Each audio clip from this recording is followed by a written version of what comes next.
अस्सलाम वालेकुम। आज हम एक आम ज़बानदानी की गलती की इस्लाह करेंगे जो अक्सर खानदेशी इलाकों में उर्दू बोलने वालों में पाई जाती है।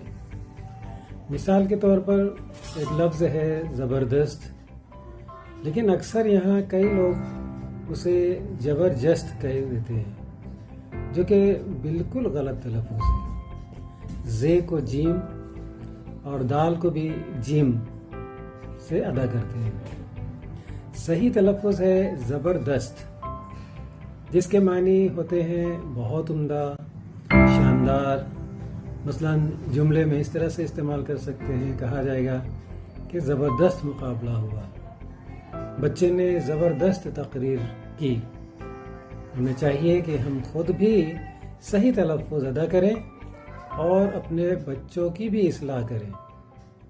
याद रखें, ज़बरदस्त नहीं बल्कि ज़बरदस्त।